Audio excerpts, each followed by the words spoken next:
She's watching you across the table. You're telling her about your promotion, your new car, the trip you're planning. You're listing accomplishments like items on a resume. And with every word, you're becoming less interesting.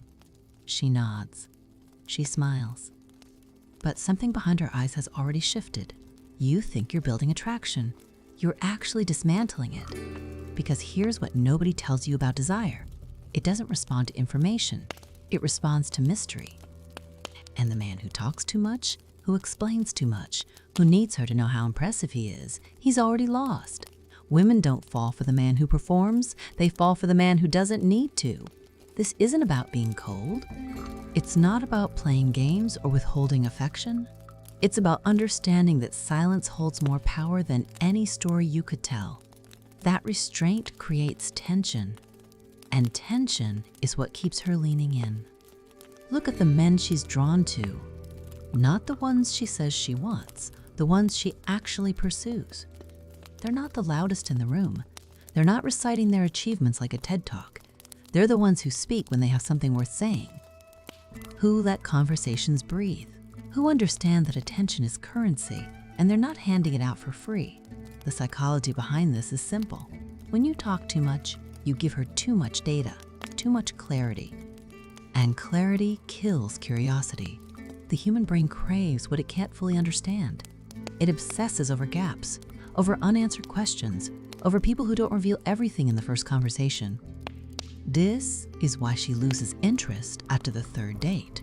Not because you said something wrong, but because you said too much. You filled in all the blanks. You answered questions she didn't ask. You gave her a complete picture. And complete pictures don't generate desire. They generate indifference. Women want to figure you out. They want to decode you. They want to feel like they're peeling back layers.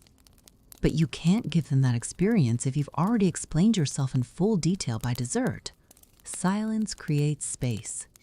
And in that space, her imagination fills in the rest. She starts wondering what you're thinking, what you're hiding, why you're not like the other men who can't stop talking about themselves. And that wondering, that's where attraction lives. This isn't manipulation, it's restraint. It's the difference between desperation and self-possession. The desperate man needs validation. He needs her to know he's valuable. He needs confirmation that he's impressive. So he performs, he lists, he explains, he sells himself like a product on clearance. The self-possessed man doesn't need any of that. He knows what he is, and he doesn't require her approval to feel secure in it, so he doesn't perform. He doesn't prove. He simply exists. And that existence, calm, unbothered, self-contained, is magnetic. Women talk about wanting communication, about men who open up, about emotional availability, and on some level, that's true. But what they're actually responding to is selective vulnerability, not constant disclosure, not a flood of information, but carefully chosen moments where you let her see something real. The difference is intent. Selective vulnerability is a gift. Oversharing is a burden. One creates intimacy. The other creates exhaustion.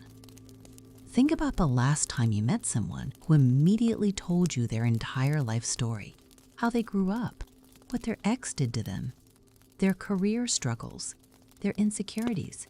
Did you feel closer to them? Or did you feel trapped in a conversation you didn't sign up for? That's how she feels when you talk too much. Trapped. Not because your stories aren't interesting, but because you're forcing intimacy instead of letting it develop. You're handing her the ending before she's invested in the beginning. Silence doesn't mean stonewalling. It doesn't mean being emotionally unavailable or distant. It means being deliberate with your words. It means understanding that not every thought needs to be verbalized, that not every silence needs to be filled, that sometimes the most powerful thing you can do is let her wonder. This applies to texting too. The man who responds instantly to every message, who always has something to say, who can't let a conversation end naturally, he's training her to take him for granted. Because he's always available, always responsive, always eager. There's no tension in that, no mystery, no challenge, just predictability. And predictability is the death of desire. Women don't want to chase men who are always chasing them. They want to feel like they're earning your attention, like your time and words are valuable, like you have a life full enough that you don't need constant connection to feel secure. The silent man understands this. He doesn't ignore her, but he doesn't drop everything the moment she texts. He responds when he has something worth saying. And sometimes he doesn't respond at all, not out of cruelty, but because not every message requires a reaction. This makes her think about him more, not less, because she's not sure where she stands. And that uncertainty, that slight discomfort, keeps her engaged. You've been taught that attraction is about impressing, about proving your worth, about showing her all the reasons she should choose you. But attraction doesn't work that way.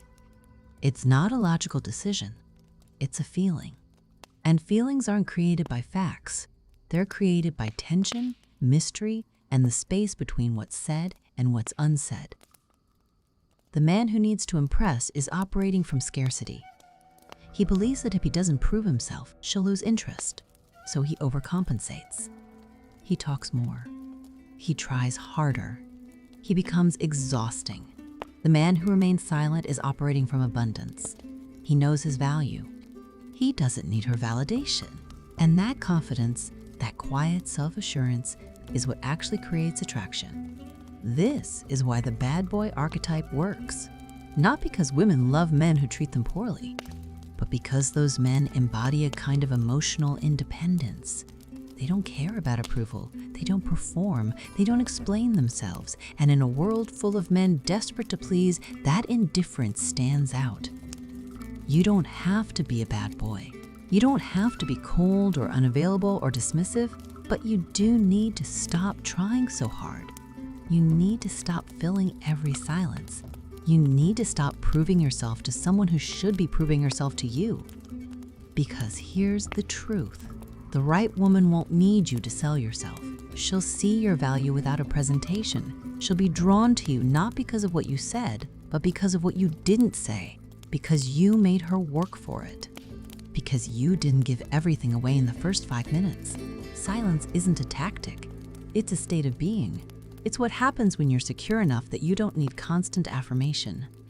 When you're interesting enough that you don't need to tell people you're interesting. When you're confident enough that you let your presence speak for itself. Women notice this, not consciously maybe, but on some deeper level, they recognize the difference between a man who's performing and a man who simply is. And they're drawn to the latter every time. So stop talking, stop explaining, stop trying to impress her with stories about your life. Let her discover you slowly. Let her wonder.